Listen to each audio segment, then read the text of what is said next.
దేవుని వాక్యంలో నుండి ఈ సమయం కొరకై యోనా గ్రంథము 1వ అధ్యాయము 3వ వచనాన్ని అందరం కలిసి చదువుకుంటాం. యోనా గ్రంథము 1వ అధ్యాయము 3వ వచనం.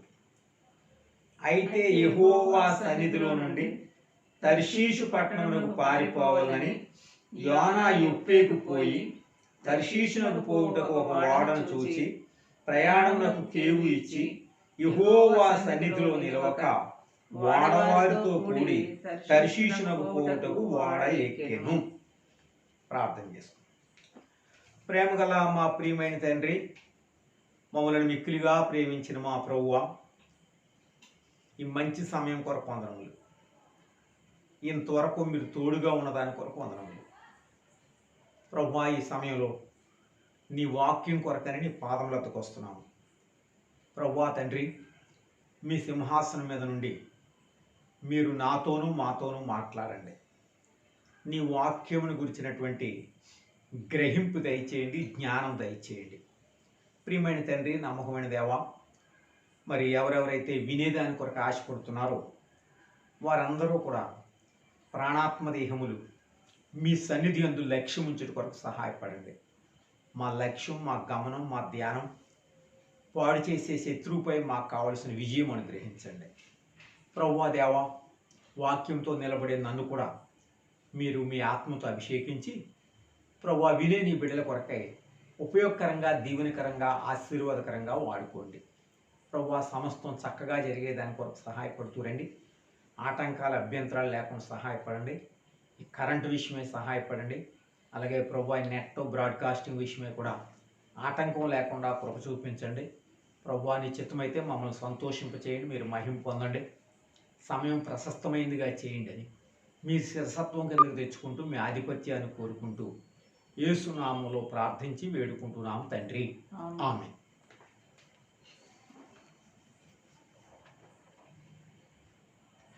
మనము యోనాను గురించి ధ్యానం చేస్తూ వచ్చినప్పుడు ఆయన ఇశ్రాయేలీలు క్షేమంగా ఉన్నప్పుడు, ప్రాస్పరిటీ ఉన్నప్పుడు, యెరోబాము రెండవ యెరోబాము కాలంలో ఆయన ప్రవక్తగా ఉన్నట్లుగా దేవుని వాక్యంలో మనం చూస్తాం. ఆయన సమకాలికులు ఎవరయ్యా అంటే ఆమోసు, హోషేయ లాంటి వారు, ఆ ప్రవక్తలు యోనా యొక్క సమకాలికులని వాక్యంలో మనం చూస్తూ ఉంటాం. ఈ విధంగా యోనా ప్రవక్తగా ఉన్నాడు. అయితే యోనాను గురించి మనం మిగిలినటువంటి ప్రవక్తలతో గనక కంపేర్ చేస్తే, పోల్చి చూస్తే యోనా జీవితంలో మరి మనం ఎక్కువ నేర్చుకోవలసినటువంటి పాఠాలు ఏం కనపడవు. ఎందుకంటే కొన్ని బలహీనతలు మనం చూస్తూ ఉంటాం. అంటే సాధారణంగా మనం చూసేవి యోనా జీవితంలో మనకి ఎక్కువ ఇష్టము లేకపోవచ్చు. కారణం ఏంటి అంటే యోనా ఇశ్రాయేలీయులు ప్రవక్త. నినివే వారు, అష్షూరు వారు ఇశ్రాయేలీయులకి బద్ధ శత్రువులు. నినివే వారు కానీ, అష్షూరు వారు కానీ బద్ధ శత్రువులు. అయితే దేవుడు అటువంటి వారి దగ్గరికి వెళ్ళి వారికి సువార్త చెప్పమన్నాడు. ఈ విధంగా తీర్పు రాబోతుంది అని ప్రకటించమన్నాడు. అది చాలామంది ఇశ్రాయేలీయులకు ఇష్టం లేనట్టుగానే యోనాకు కూడా ఇష్టం లేదు. ఎందుకు ఇష్టం లేదంటే వాళ్ళ శత్రువులు వాళ్ళ మారటం అనేది ఈయనకి ఇష్టం లేదు. వాళ్ళు దీవించబడటము ఆశీర్వదించబడటం అనేది ఆయనకి ఇష్టం లేదు కనుక ఈ రిఫ్యూజ్ టు గో అంటే అక్కడికి వెళ్ళే దాని కొరకై అంత ఆసక్తి చూపించలేదు అనే మాట మనం చూస్తాం. కనుకనే మనం చదువుకున్నాము, దేవుడేమో మరి 2వ వచనం ప్రకారం నినివే పట్టణస్థుల దోషము నా దృష్టికి ఘోరమాయన గనక నీవు లేచి నినివే మహాపట్టణమునకు పోయి దాని దుర్గతి కొలుగునని ప్రకటింపుము. ఇది దేవుని యొక్క ఆజ్ఞ, ఆయనకు అప్పగింపబడినటువంటి కమిషన్ అంటే పని. ఏమిటది అంటే వర్తమానికుడిగా, మిషనరీగా, సువార్థికుడిగా నినివే పట్టణానికి వెళ్ళి వాళ్ళకి సువార్త ప్రకటించాలి. అయితే ముందుగానే మనం చెప్పుకున్నట్లుగా వాళ్ళ శత్రువులు కనుక వారికి వాక్యం చెప్పడం ఈయనకి ఇష్టం లేదు కనుక దేవుని యొక్క ఉద్దేశం స్పష్టంగా మాట్లాడినప్పటికీ ఇక్కడ మనం ఏం చూస్తామంటే ఆయన వెళ్ళమన్నటువంటి చోటుకి కాకుండా, పంపించినటువంటి చోటుకి కాకుండా ఆయనకి ఇష్టం లేదు కనుక వేరే చోటకి వెళ్ళిపోవాలని ఆశపడ్డాడు. వేరే స్థలానికి. మనందరికీ తెలుసు, మనం ఎవ్వరము కూడా ఆయన యొక్క దృష్టిలో నుండి దూరంగా పోలేము అని. 139వ కీర్తనలో మనం చూసే మాట ఏంటంటే, అక్కడ భక్తుడు కీర్తనాకారుడు చెప్పే మాట ఏంటి అని అంటే 139వ కీర్తనలో మరి 7వ వచనంలో ఉంది. 139వ కీర్తన 7వ వచనంలో, నీ ఆత్మ నుండి నేను ఎక్కడికి పోదును, నీ సన్నిధి నుండి నేను ఎక్కడికి పారిపోదును. దావీదు కీర్తనలో ఉంది ఇది, పైన చూస్తాము. నేను ఆకాశమునికి ఎక్కినను నీవు అక్కడనూ ఉన్నావు, నేను పాతాళమందు పండుకొనినను నీవు అక్కడనూ ఉన్నావు, నేను వేకూ రెక్కలు కట్టుకొని సముద్ర దిగంతములలో నివసించిన అక్కడనూ నీ చెయ్యి నన్ను నడిపించును. సో ఆకాశంలో కానీ, పాతాళంలో కానీ, సముద్ర దిగంతంలో కానీ, భూమి మీద కానీ ఎక్కడికి పోయినప్పటికీ కూడా నీవు అక్కడ ఉన్నావు అనేటువంటిది ఇక్కడ భక్తుడు రాస్తూ ఉన్నాడు. అయితే యోనా ఏమనుకున్నాడు అంటే, ఆయనకి ఇష్టం లేదు కనుక ఆయన ఆ విధంగా మరి పారిపోతే ఇక ఆ యొక్క నినివే వారికి, అష్షూరు వారికి సువార్త అందదు.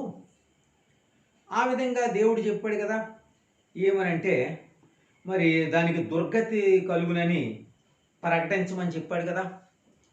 సో ఇప్పుడు ఏదో ఒక రోజు వాళ్ళకి కష్టం వస్తుంది, ఆ విధంగా శత్రువులు వాళ్ళు నాశనం అయిపోతారు అని దేవుని వాక్యంలో ఆయన తలంచినట్లుగా మనం చూస్తున్నాము. ఆ విధంగా ఆయన తలంచి వెళ్ళమనేటువంటి స్థలానికి కాకుండా వేరే స్థలానికి వెళ్ళినట్లుగా మనం చూస్తున్నాం. ఉంటే ఎందుకంటే వారికి వేరే వాళ్ళకి వాక్యం చెప్పడం ఇష్టం ఉండదు. వేరే వాళ్ళు వారు వాక్యం చెప్పదగినటువంటి మనుషులు కాదని వాళ్ళ ఉద్దేశం. కానీ దేవుని వాగ్దానం ఏంటి? వాళ్ళ పితరుడైనటువంటి అబ్రహాముకు చెప్పినటువంటి వాగ్దానం ఏంటి చూడండి.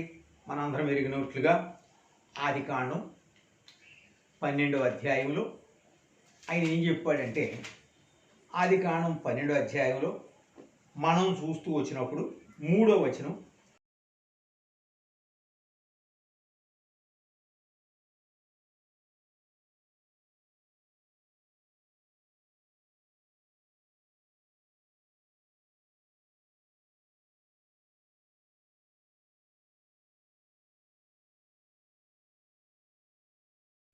ఆదికాండం 12వ అధ్యాయం 3వ వచనం ప్రకారం, ఆదికాండం 12వ అధ్యాయం 3వ వచనం ప్రకారం నిన్ను ఆశీర్వదించు వారిని ఆశీర్వదించెదను, నిన్ను దూషించు వారిని శపించెదను.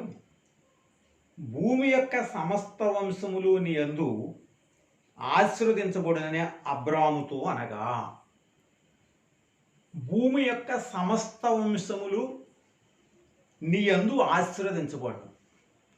అలాగే యాకోబుని గురించి ఏం చూస్తామంటే, నీ మూలముగాను నీ సంతానం మూలముగాను భూలోకంలోని వంశములన్నీ ఆశీర్వదించబడతాయని దేవుడు ఈ విధముగా ఆది కాలంలోనే అన్యజనులైనటువంటి వారిని కూడా రక్షించే దాని కొరకై ఆయన ఉన్నతమైనటువంటి ఉద్దేశము, తలంపు, ఏర్పాటు, ప్రణాళిక కలిగిన వాడుగా ఉంటే, యోనా మాత్రం మనం చూసినట్లుగా దేవుడు మాట్లాడి, నినివే పట్టణస్థుల దోషం నా దృష్టికి ఘోరమాయను కనుక నీవు లేచి నినివే మహాపట్నమునకు పోయి దానికి దుర్గతి కలుగునని ప్రకటించమంటే, ఆయనకు ఇశ్రాయేలు కానిటువంటి వారికి సువార్త ప్రకటించడం ఇష్టం లేదు కనుక ఆయన ఏం చేశాడు మనం చూస్తున్నాము.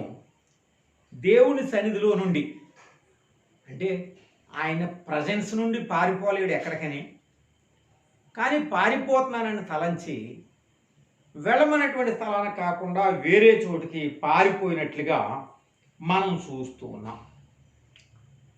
కారణం ఏంటంటే, ఈయన ఇశ్రాయేలీయుడు గనక అన్యులకు సువార్త చెప్పేదాని కొరక ఇష్టం లేదు గనక, అది దేవుని ఉద్దేశం, దేవుని సంకల్పం అనేటువంటి విషయం మర్చిపోయి, దేవుడు నేను ఎక్కడికి పోయినప్పటికీ నన్ను చూస్తాడు, నన్ను పట్టుకుంటాడు, నేను ఆకాశానికి వెళ్తే అక్కడ ఉన్నాడు, భూమి మీదకి వెళ్తే అక్కడ ఉన్నాడు, పాతాళంలోకి వెళ్తే అక్కడ ఉన్నాడు, సముద్ర దిగంతంలోకి వెళ్ళిపోతే అక్కడ ఉన్నాడు అనేటువంటి మాట మరి గ్రహింపు మర్చిపోయి ఆయన వెళ్ళిపోతున్నాను అనుకుంటూ వెళ్ళిపోయాడు. మనం వాక్యంలో చూస్తూ వచ్చినప్పుడు ఏముంది, మనం ఎరుగుదాం. మత్తయి సువార్త 5వ అధ్యాయం 43వ వచనం ప్రకారం, మత్తయి సువార్త 5వ అధ్యాయం 43వ వచనం ప్రకారం రాయబడినటువంటి మాట ఏంటంటే, నీ పొరుగు వారిని ప్రేమించి నీ శత్రువును ద్వేషించుమని చెప్పబడిన మాట మీరు విన్నారు కదా. నేను మీతో చెప్పినది ఏమనగా, మీరు పరలోకమందున్న మీ తండ్రికి కుమారులైనట్లు మీ శత్రువులను ప్రేమించుడి.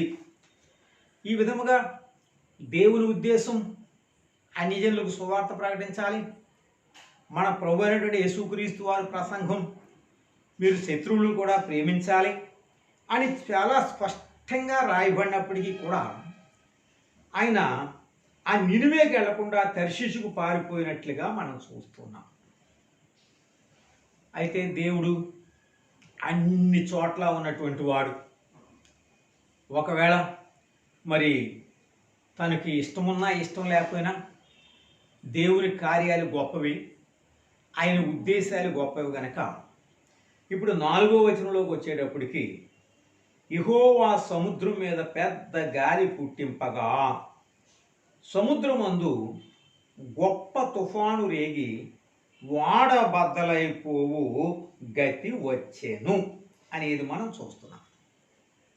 దేవుడు ఈ విధంగా సర్వశక్తిమంతుడు. ఆయనకు ఆకాశంలో అధికారం ఉంది, భూమి మీద అధికారం ఉంది, సముద్రం మీద అధికారం ఉంది.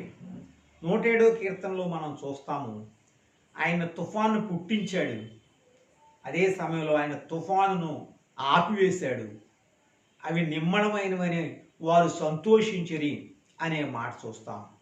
అంతేకాదు మరి 4వ అధ్యాయం మార్కు సువార్త ఆఖరు వచనంలో ఏముందంటే, ఈయన ఎవరు, ఈయనకి గాలి సముద్రము లోబడుతున్నాయి. ఈయన ఎవరో, ఈయనకి గాలి సముద్రము కూడా లోబడుతున్నాయి. ఆ విధంగా దేవుడు ఆయన యొక్క మరి డిస్ప్లెజర్, అంటే యోనా విషయమై తాను చెప్పిన మాట వినకుండా వెళ్ళిపోతున్న కారణం చేత ఆయన ఈ విధంగా పుట్టించాడు. కడకు ఏ స్టేజ్కి తీసుకొచ్చాడు అని అంటే, ఇక్కడ మనం చూస్తాం 7, 8, 9 వచనాల్లో, అతడు 9వ వచనంలో ఆయన యొక్క ఒప్పుదల ఏంటంటే, కన్ఫెషన్ ఏంటంటే, అతడు వారితో ఇట్లనెను, నేను హెబ్రీయుడను, సముద్రమునకును భూమికిని సృష్టికర్తయ్యి ఆకాశమందుండు దేవుడైన యెహోవా యందు నేను భయభక్తులు గలవాడినై ఉన్నాను అని తన యొక్క మరి సందర్భం అంతా కూడా చెప్పుకుంటూ వచ్చినప్పుడు దేవుడు ఆయన్ని తిరిగి ఆయనతో మాట్లాడాడు, ఆయన్ని సంధించాడు. ఈ విధముగా ఆయనను మెట్టుకు మనం చూస్తాము. ఆ మొదటి అధ్యాయం ఆఖరు వచనంలో చూస్తూ వచ్చినప్పుడు ఆ 17వ వచనంలో గొప్ప మత్స్యము ఒకటి యోనాను మృంగవల్లని యెహోవా నియమించి ఉండగా యోనా 3 దినములు ఆ మత్స్యం యొక్క కడుపులో ఉండెను. ఇది మొదటి అధ్యాయం. దేవుడు ఆయనకు ఒక ప్రత్యేకమైన పని అప్పగించటం, ఆ పని ఆయనకి ఇష్టం లేదు కనుక నేను దూరం అయిపోతాను, నేను చేయను అనుకుంటూ అవిధేయత చూపించి తిరుగుబాటు చేసి మరి ఆ విధంగా ఆయన బయలుదేరిపోవటం, దేవుడు తిరిగి ఆయన్ని సరిచేసేదాని కొరకే తుఫాను పుట్టించటం, అక్కడ ఒక అవమానం రావటం, ఆ తర్వాత దేవుడు ఆయనతో మాట్లాడితే ఆయన ఒప్పుకోవడం, తిరిగి ఆయన్ని సముద్రంలో పడవేయగానే ఆ మత్స్యానికి ఆయన ఆజ్ఞ ఇవ్వటం, దాని కడుపులో ఉండి ఇక్కడ మనము ప్రార్థన చేయటము అనేటువంటిది మనం గమనిస్తూ ఉంటాం. సరే, మెట్టుకు ప్రార్థన చేశాడు, ఆరాధన చేశాడు. ఆ 2 అధ్యాయంలో 2 కూడా మనం చూస్తుంటాము. అంటే ప్రభు గొప్పతనాన్ని మనం గమనిస్తూ ఉంటాము. 5-8వ వచనంలో అసత్యమైన వ్యర్థ దేవతలందు లక్ష్యముంచి వారు తమ కృపాధారను విసర్జించురు, కృతజ్ఞతాస్తుతులు చెల్లించి నేను నీకు బొల్లు అర్పించును, నేను మొక్కుకొనిన మొక్కుబడులను చెల్లింపక మానను, యెహోవా యొద్దనే రక్షణ దొరుకునని ప్రార్థించెను. సో ఏ కారణం చేత అయితేనేమి ఇక్కడ మనం చూసే మాట ఏంటంటే యోనా తిరిగి నినివే పట్టణానికి చేరాడు. నినివే పట్టణానికి చేరిన తర్వాత ఆ కార్యం మరలా చూడండి, మనం చూస్తాము 3వ అధ్యాయం 1వ వచనంలో, అంతటా యెహోవా వాక్కు 2వ మారు యోనాకు ప్రత్యక్షమై సెలవిచ్చినదేమనగా, నీవు లేచి నినివే మహాపురమునకు పోయి నేను నీకు తెలియజేయు సమాచారం దానికి ప్రకటన చేయము. కాబట్టి యోనా లేచి యెహోవా సెలవిచ్చిన ప్రకారం నినివే పట్టణమునకు పోయెను. దేవుడు రెండోసారి మాట్లాడాడు, నినివే పట్టణానికి వెళ్ళమన్నాడు. యెహోవా సెలవిచ్చిన ప్రకారము ఆయన వెళ్ళాడు అనేటువంటిది మనం చూస్తుంటాం. అక్కడ కొంతవరకు విధేయత చూపించాడు, లోబడ్డాడు. మొట్టమొదట అవిధేయత చూపించాడు, తిరుగుబాటు చేశాడు, దూరంగా వెళ్ళిపోగలను అనుకున్నాడు. ఆయన వల్ల కాలేదు. దేవుడు శక్తిమంతుడని ఎరిగాడు కనుకనే ప్రార్థన చేశాడు, ఆరాధన చేశాడు. ఇప్పుడు తిరిగి వచ్చాడు, తనకు అప్పగింపబడిన పని మరొకసారి రీట్రేట్ చేయబడింది, అంటే తిరిగి చెప్పబడింది. ఆ విధంగా చెప్పబడిన తర్వాత వెళ్ళి అక్కడ ఏదైతేనేమి మెట్టుకు అక్కడ మనం చూసే మాట ఏంటంటే ఆ దేవుని యొక్క ఆ దుర్గతి, ఆ జడ్జిమెంట్ అనేటువంటిది రాబోతుంది అని ప్రకటించాడు. ఇక్కడ మనం ఒక విషయం గమనించాలి. ఏంటంటే ప్రకటించాడే కానీ వాళ్ళు మాట వింటారు. ప్రకటించాడు, ఏమని ప్రకటించాడు మనం అది చూస్తాం. 4వ వచనంలో, యోనా పట్టణంలో 3:4, ఒక దిన ప్రయాణమంత దూరం సంచరించుచు ప్రకటన చేయగా, ఏమని, ఒక దినము అంత ప్రయాణం ఇంకా సంచరించుచు ఇక 40 దినములకు నినివే పట్టణము నాశనమగునని ప్రకటన చేయగా. సో ఈ విధంగా ప్రకటించాడే కానీ దేవుడు ఏ వర్తమానం అయితే చెప్పమన్నాడో ఆ వర్తమానాన్ని ప్రకటించాడు. కానీ మనం చూసే మాట ఏంటంటే ఆయనకి నమ్మకం లే. వాళ్ళు ఆ దినానికి అశూరీయులు చాలా బలంగా ఉన్నారు, చాలా అతిశయంతో ఉన్నారు. హిజ్కియా కాలంలో మనం చూస్తాం, నా చేతిలో నుండి మిమ్మల్ని విడిపించగలిగినటువంటి వాడు ఎక్కడున్నాడు, అమాతు దేవతలు ఏమయ్యా, అర్పాది దేవతలు ఏమైనా, శపరవీయం ఏమైంది, వీళ్ళెవ్వరూ విడిపించలేనప్పుడు మీ దేవుడు కూడా విడిపిస్తాడనుకుంటూ దేవుని మీద కూడా వాళ్ళు నానా రకాలుగా మాట్లాడుతూ వచ్చారు. మహారాజైన అశ్షూరు సెలవిచ్చింది ఏమనగా, ఈ విధంగా వాళ్ళ పొగరు, వాళ్ళ అతిశయం, వాళ్ళ గర్వం ఆ దినానికి అలా ఉంది. అటువంటి పరిస్థితుల్లో ఎప్పుడైతే ఈయనెళ్ళి దుర్గతి కలుగుతుందని ప్రకటించాడో 1% కూడా యోనాకు నమ్మకం లేదు ఆయన మారతారు అని. అయితే అక్కడ ఒక మాట చూస్తాం మనం. ఏమిటి చూసేదంటే వాళ్ళకు వచ్చినటువంటి పశ్చాత్తాపం కానీ చూడండి. మరి మనం చూస్తూ వచ్చినప్పుడు 5వ వచనంలో నినివే పట్టణపు వారు దేవుని యందు విశ్వాసం ఉంచి ఉపవాసం చాటించి గనులేమి అల్పులేమి అందరూ గోని పట్ట కట్టుకొనిరి. ఈ సంగతి నినివే రాజునకు వినబడినప్పుడు అతడు తన సింహాసనం మీద నుండి దిగి తన రాజవస్త్రం తీసివేసి గోనె పట్ట కట్టుకొని బూడిదలో కూర్చుండెను. అలాగే మంత్రులు కూడా మనసు తిప్పుకున్నారు, ఏది పుచ్చుకోకుండా వాళ్ళ ఉపవాసం ఉన్నారు అని కడకు ఎద్దులు కానీ గొర్రెలు కానీ మేత మేయకూడదు, నీళ్లు త్రాగకూడదు. ఈ విధముగా వాళ్ళ సమస్తాన్ని విడిచిపెట్టారు. విడిచిపెట్టి ఆయన ఏ ప్రసంగం అయితే చేశాడో ఆ ప్రసంగం ప్రకారంగా వాళ్ళు పశ్చాత్తాపడినప్పుడు అప్పుడు మనం ఏం చూస్తామంటే 10వ వచనంలో ఈ నినివే వారు తమ చెడు నడతలను మానుకొనగా వారు చేయుచున్న క్రియలను దేవుడు చూచి పశ్చాత్తాపుడై వారికి చేయుదునని తాను మాట ఇచ్చిన కీడు చేయక మానెను. ఎక్కడ ప్రాబ్లం వచ్చింది? మొట్టమొదట యోనా జీవితంలో పారిపోవడం అనేది చూస్తాము, దేవుని మాట వినకపోవడం అనేది చూస్తాము, తిరుగుబాటు చేయటం అనేది చూస్తాము. ఇప్పుడు మరలా తిరిగి 1వ అధ్యాయం నుండి 4వ అధ్యాయంలోకి వచ్చేటప్పటికి 3వ అధ్యాయంలో విధేయత చూపించాడు, 2వ అధ్యాయంలో కృతజ్ఞత చెల్లించాడు, ప్రార్థన చేశాడు.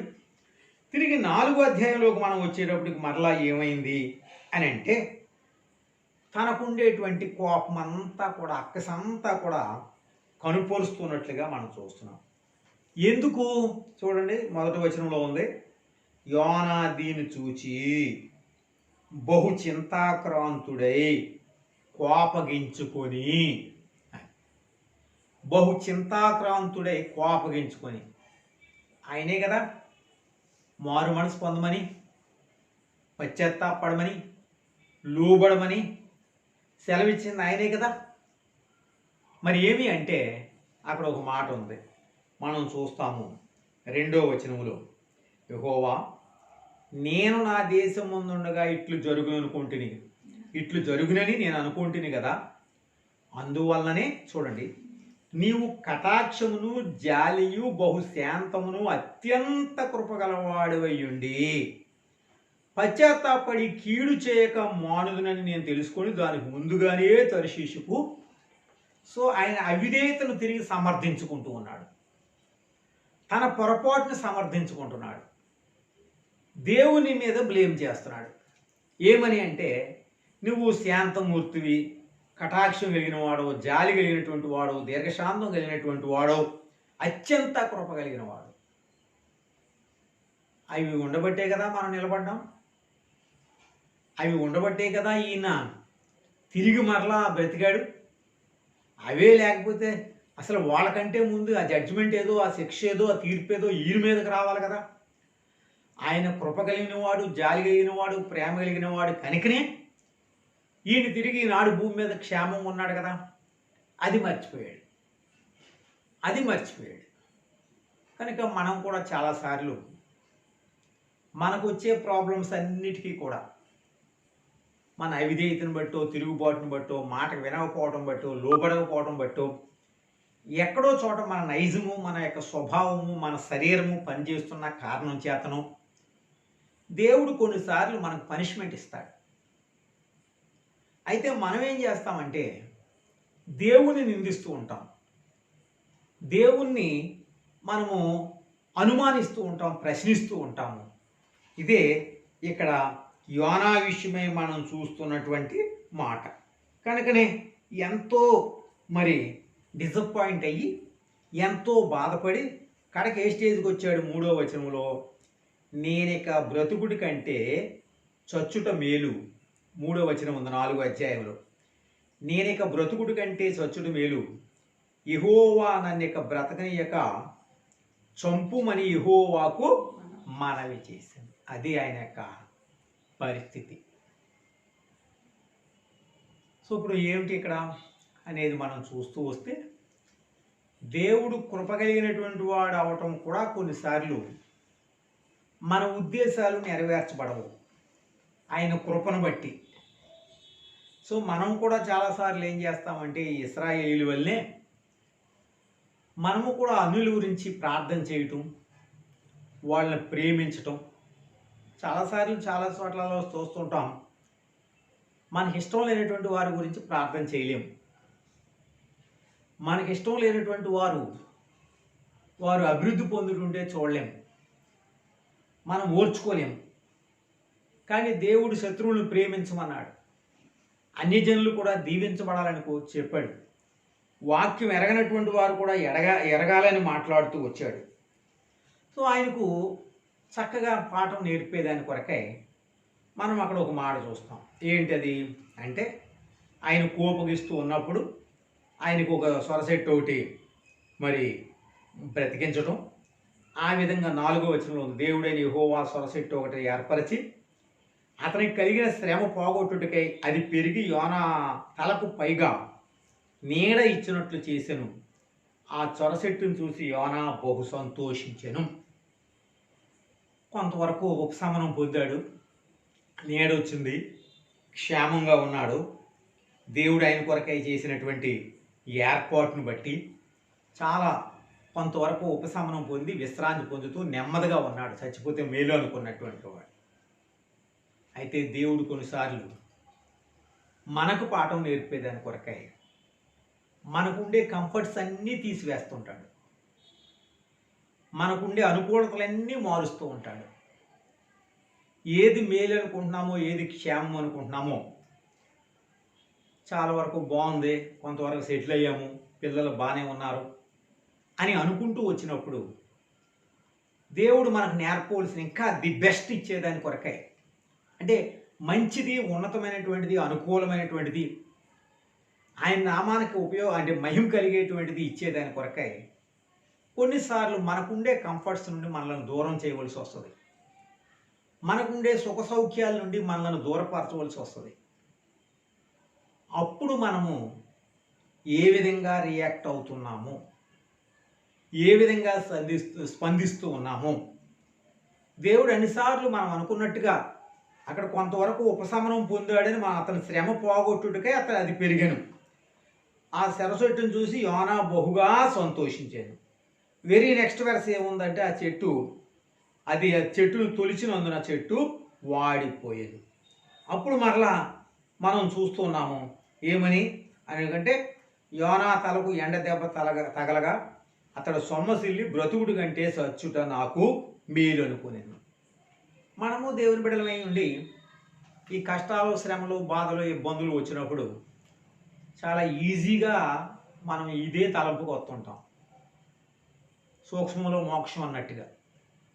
కానీ దేవుని ఉద్దేశం ఏంటి, దేవుని సంకల్పం ఏంటి, ఎందుకు ఇటువంటి పరిస్థితి నా మీదకి వచ్చింది, విశ్రాంతి ఎందుకు తీసేశాడు, నీడ ఎందుకు తీసేశాడు అనేటువంటి చాలాసార్లు మనం ఎరగము, గుర్తించము.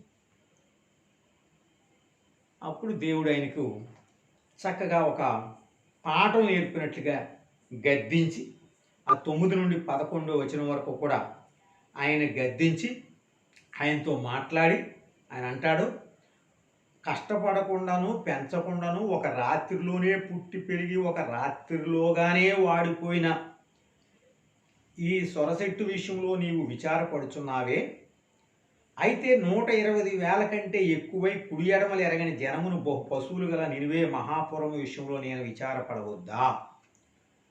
ఇది యోనాను గురించినటువంటి చరిత్ర. ఇది మన అందరికీ తెలుసు, మనం ఎరుగుదుము. కనుక దేవుడు తిరిగి ఆయన యొక్క ఉద్దేశం నెరవేర్చాడు. నెరవేర్చడం మాత్రమే కాదు, కోపగించి చచ్చిపోతాను అనుకున్నటువంటి వాడికి ఏ విధంగా పాఠం నేర్పాడు, ఏ విధంగా గద్దించాడో మిగిలినటువంటి ఏ ప్రవర్తన గురించి కూడా ఇలా చూడం. మిగిలినటువంటి వారందరూ విధేయులయ్యారు, లోబడ్డారు, ఆయన చెప్పినట్టుగా విన్నారు. ఈయన మాత్రం కొన్ని మనము నేర్చుకోకూడనటువంటి, మనకి ఇష్టమైనటువంటి కార్యాలు చేస్తూ వచ్చాడు. సరే, ఇప్పుడు ఇందులో మనం నేర్చుకోవాల్సిన పాఠాలు ఏంటి అనేది మనం ఒకసారి క్లుప్తంగా 2 నిమిషాల్లో చూస్తే, మన కొరకైనటువంటి పాఠాలు ఏంటి, అని మనం చూస్తూ వస్తే మొట్టమొదటిది ఏంటంటే God cares deeply for us. He cares deeply అంటే చాలా క్షుణ్ణంగా మన విషయమై శ్రద్ధ తీసుకుంటున్నాడు. మైక్రో లెవెల్లో ప్రతి చిన్న విషయమై కూడా శ్రద్ధ తీసుకునేటువంటి దేవుడు, జాగ్రత్త తీసుకునేటువంటి దేవుడు. అందుకనే మీ తల వెంట్రుకలన్నీ లెక్కింపబడి ఉన్నాయి అని రాయబడి ఉంది.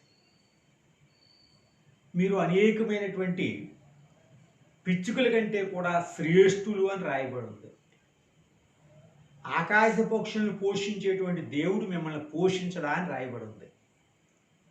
ఆయన సెలవు లేకపోతే ఒక్క పూట కూడా భోజనం చేసి తృప్తిగా ఉండటం అనేది అసాధ్యమని ప్రసంగి రాస్తూ వచ్చాడు. ఏమిటి ఇంతకీ మనం నేర్చుకునేది అంటే ప్రతి చిన్న విషయంలో దేవుడు శ్రద్ధ తీసుకుంటున్నాడు, జాగ్రత్త తీసుకుంటున్నాడు. తన భక్తుల విషయమై, వారి ప్రాణం విషయమై, వారి కదలికల విషయమై, వారి యొక్క ఆత్మీయత విషయమై, వారి యొక్క ప్రతి అక్కర విషయమై కూడా కాకులతో ఏలియాని పోషించినటువంటి దేవుడు కనుక మన విషయమై కూడా శ్రద్ధ కలిగినటువంటి వాడిగా ఉన్నాడు. ఆయన మన విషయమై చింతిస్తూ ఉన్నాడు, మన విషయమై ఆలోచిస్తూ ఉన్నాడు, మన సందర్భాలన్నీ ఎరిగినటువంటి దేవుడిగా ఉన్నాడు. అవి పెద్ద పెద్ద విషయాలు మాత్రమే కాకుండా చిన్న విషయాల్లో కూడా దేవుడు మన విషయమై తలంపు కలిగినటువంటి వాడుగా ఉన్నాడు. మా ఎడల నీకున్న తలంపులు బహు విస్తారములు. సో ఏం చెయ్యాలి, ఏమి తినాలి, ఏం త్రాగాలి, ఏ విధంగా ఉండాలి, ఆరోగ్యం విషయమే కానీ, ఐశ్వర్యం విషయమే కానీ, ఆయుష్కాలం విషయమే కానీ ప్రతి చిన్న విషయంలో కూడా దేవుడు శ్రద్ధ తీసుకునేటువంటి వాడు.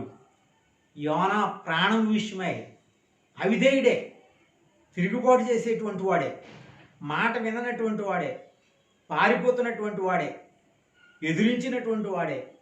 ఆయన మనసంతా ఆయనకు తెలుసు. అయినప్పటికీ కూడా పనిష్మెంట్ ఇచ్చి వేరే వాళ్ళ ద్వారా ఆయన కార్యం నెరవేర్చవచ్చు. కానీ దేవుడు ఆయన ప్రాణం విషయమై శ్రద్ధ తీసుకున్నాడు అని ఒకటి చూస్తాం. రెండోది ఏంటంటే ఆయన ఒక్కసారి ఉద్దేశిస్తే, ఆయన సంకల్పిస్తే, ఆయన ఆలోచిస్తే అది ఎట్టి పరిస్థితుల్లో కూడా నెరవేరుస్తాడు. చాలాసార్లు వాక్యంలో చూస్తాం. యోనా కూడా నేను చచ్చిపోతే మేలు అన్నాడు. ఏలీ కూడా నన్ను చంపేన ఆయన అని బ్రతిమాలాడు. మోషే కూడా బ్రతిమాలాడు, నా వల్ల కాదు, వీళ్ళందరి భారం నేను మొయ్యలేను, అలా చేయాలనుకుంటే నన్ను చంపమని. కానీ దేవుడు చంపేదాని కొరకు కాదు మనల్ని ఏర్పాటు చేసుకున్నది. ఏ ఉద్దేశంతో, ఏ తలంపుతో, ఏ ఏర్పాటుతో మనం ఒక మాట చూస్తాం. అపోస్తలుడు పౌలు విషయమై ఏం చెప్తాడంటే చాలామంది చాలాసార్లు చాలా రకాలుగా ఆయన ప్రాణం తీసేటువంటి దాని కొరకై వారు ఎన్ని ప్రయత్నాలు చేశారు. వాటన్నిటిలో కూడా ఆయన అంటాడు, ఒక్క తల వెంట్రుకైనా రాలదు, అన్యజనులను బట్టి హాని కలగకుండా నేను తప్పిస్తాను, విడిపిస్తాను అని చెప్పినటువంటి దేవుడు. ఒక మాట చూడండి అపోస్తుల కార్యముల్లో. అంటే దేవుడు ఆయన పర్పస్ నెరవేర్చేదాని కొరకై, ఉద్దేశం నెరవేర్చేదాని కొరకై ఏం చేస్తూ ఉంటాడో అనేటువంటిది చూస్తూ వస్తే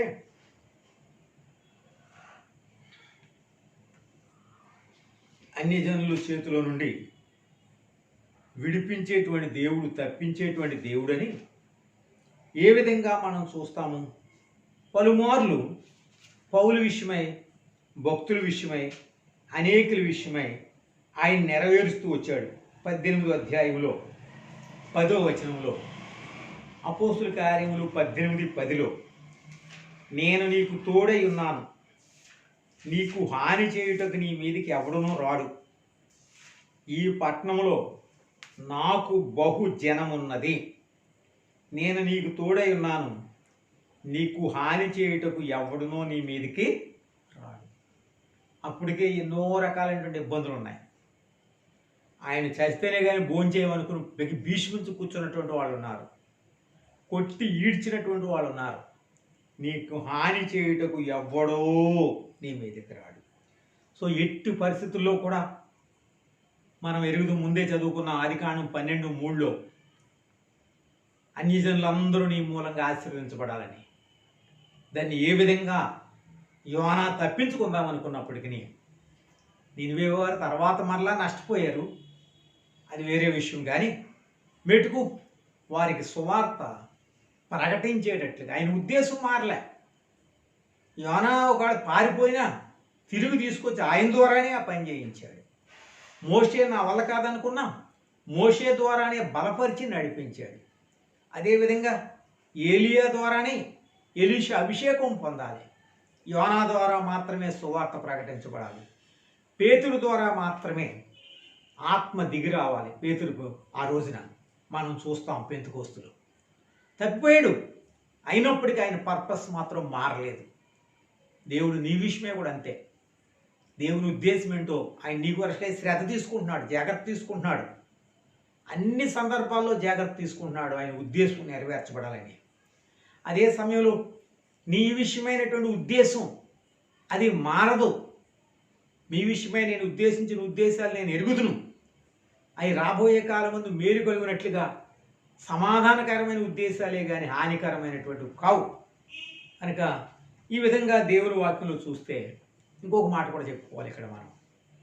ఆయన చాలా పేషెన్స్. నా విషయమై నీ విషయమై యోనా విషయమై ఎటువంటి పేషెన్స్ కలిగిన వాడు ఉన్నాడు. మొదటి అధ్యాయంలోనే చంపేయాలి, లేదు అలా చేయలే. 4వ అధ్యాయంలో ఆయన కోప్పడినప్పుడు నువ్వు మనుషుడు అయి ఉండి దేవుని మీద కోప్పడతావా అని ప్రాణం తీయొచ్చు. కానీ ఆయనకు ఉండేటువంటి సహనం, ఓపిక మనం గమనిస్తూ వస్తే, మనం ఎరుగుతూ వస్తే, దేవుడు ఇశ్రాయేలు గురించి ఒక మాట ఉంటుంది చూడండి.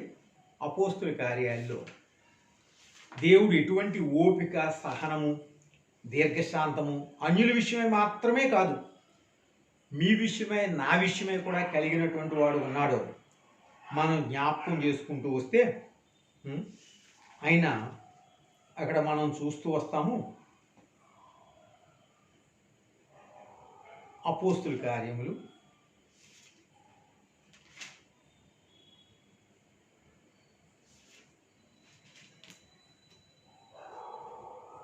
13వ అధ్యాయం,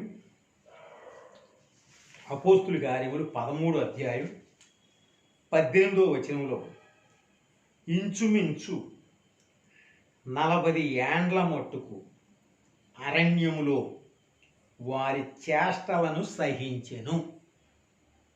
40 ఏండ్ల మట్టుకు అరణ్యములో వారి చేష్టలను సహించెను. ఇది దేవుని యొక్క సహనం, ఆయన పేషెన్స్. ఇది వాళ్ళు ఏ ఏ విషయాల్లో ఎదురు తిరిగారు, ఏ ఏ విషయాల్లో బాధ పెట్టారు, ఎక్కడెక్కడ ఆయన మాట కాదన్నారు, ఇవన్నీ మనకు తెలుసు. అయినప్పటికీ కూడా దేవుడు యోనా విషయమై కన్సర్న్ అనేటువంటిది కలిగిన వాడు ఉన్నాడు. యోనా విషయమై ఆయన ఉద్దేశం నెరవేర్చిన వాడు ఉన్నాడు. యోనా విషయమై దీర్ఘశాంతం ఉన్నందుకే యోనాకు అప్పగించాడు. కానీ ఆ దీర్ఘశాంతమే యోనాను సజీవునిగా ఉంచింది. అంత మాత్రమే కాదు, ఒకవేళ ఇక యోనాలో ఉండేటువంటి బలహీనతలు ఏంటాయి అంటే ఆయన అనుకుని ఉంటాడు ఏమనంటే, నేను గనక ఈ సమయంలో ఈ ఓడకి వేరే చోటకి వెళ్ళిపోతే ఆయన పిలుపు నుండి దూరం అవ్వచ్చు, ఆయన నాకు అప్పగించిన పని నుండి దూరం కావచ్చు.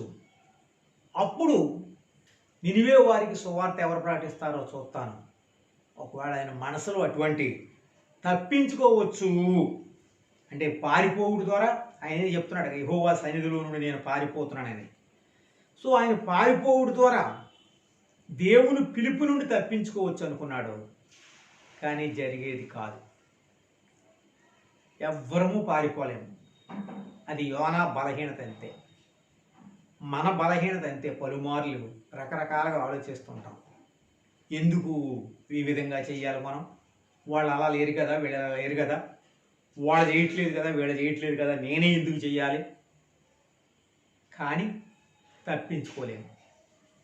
ఎవరి విషయమై దేవునికి ఎటువంటి ఉద్దేశాలు ఉన్నాయో తెలియదు, కానీ నీ విషయమైనటువంటి దేవుని సంకల్పం మాత్రం మీరు ఎరుగుదురు, దేవుడు ఎరుగుదుడు కనుక మనం తప్పించుకోలేము. కనుక ఆ ఓడెక్కేస్తే తప్పించుకోవచ్చు అనుకున్నాడు. ఇంకో టైంలో ఏమనుకున్నాడు? నన్ను ఎత్తి సముద్రంలో పడవేయండి, ఒక్క దెబ్బతో వదిలిపోద్ది. నన్ను వాళ్ళు భయపడ్డారు, ఈయనకి భయంలే.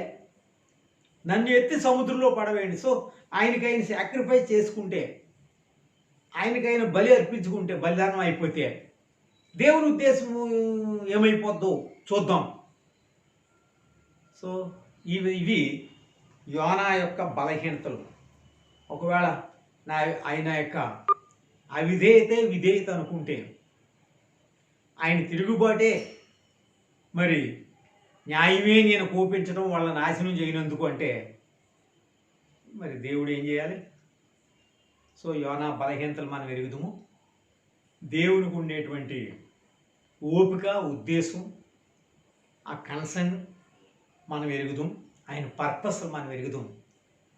సో ఈ సమయంలో ఆ యోనా గ్రంథంలో దేవుని యొక్క గొప్పతనం ఏ విధంగా రుజువుపరచబడుతూ వచ్చిందో చూస్తూ వచ్చినప్పుడు ఆయన మన విషయమై శ్రద్ధ తీసుకుంటున్నాడు, మన విషయమై ఉద్దేశాలు కలిగినటువంటి వాడుకున్నాడు, మన విషయమై సహనము ఓపిక కలిగిన వాడుకున్నాడు అనే గ్రహింపుతో మన యాత్ర గనక కొనసాగిస్తే ఆయనకి ఇష్టలుగా మనం ఉండగలం.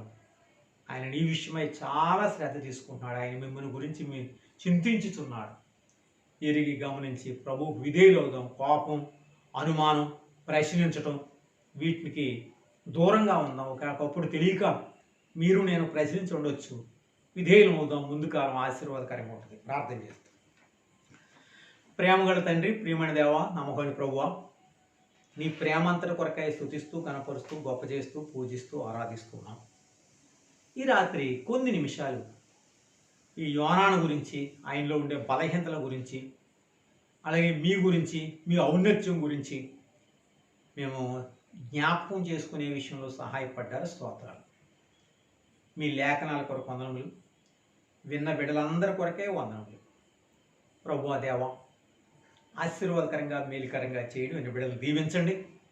ఎవరెవరు వినబోతున్నారో తర్వాత ఈ బ్రాడ్కాస్టింగ్ ద్వారా వారితో కూడా మాట్లాడుతూ రండి. నీ ఉద్దేశం, మీ సంకల్పం మేము ఎరుగుడు కొరకై సహాయపడుతూ రండి. లోబడుడు కొరకు సహాయపడండి. ఆ విధంగా దీవించేదాని కొరకై సహాయపడుతూ రండి. ప్రభువా, మాకుండే అనుమానాలు, ప్రశ్నలు వీటన్నిటి నుండి విడుదల పొందే విషయంలో కృప చూపించండి. వందనములు, స్తోత్రాలు. తల వంచి స్తుతిస్తున్నాం. ఎబినేజర్ ద్వారా ఎబినేజర్లు జరిగించబడుతున్న పరిచర్య అంతటి కొరకై ఆశీర్వాదకరంగా ఉంచి మేలుకరంగా చేసి అనేకులను దీవించండి అని ఈ రాత్రి ఇచ్చిన మంచి సమయం కొరకై స్తుతిస్తూ కనపరుస్తూ, రేపు గురువారం ఉపవాస ప్రార్థన 9 గంటల నుండి 12:30 గంటల వరకు ప్రభువా తండ్రిని బిడ్డలందరినీ సిద్ధపరిచి తీసుకొని రండి అని, నడిపించండి అని, ఏకీభించే విషయంలో సహాయపడుతూ రండి, దీనులుగా చేయండి అని యేసు నామములో అడిగి ప్రార్థించి వేడుకుంటున్నాము తండ్రి. ఆమేన్. తండ్రి అయిన దేవుని ప్రేమ, ప్రభు యేసుక్రీస్తు కృప, పరిశుద్ధాత్మక సహవాసం నిత్యము ఇప్పుడు ఎల్లప్పుడూ మనతో నుండి ఆయన ఉద్దేశాలు ఎరిగి ఆ విధంగా నడుచుకుంటూ కొరకు సహాయపడును గాక. ఆమేన్. Praise lord.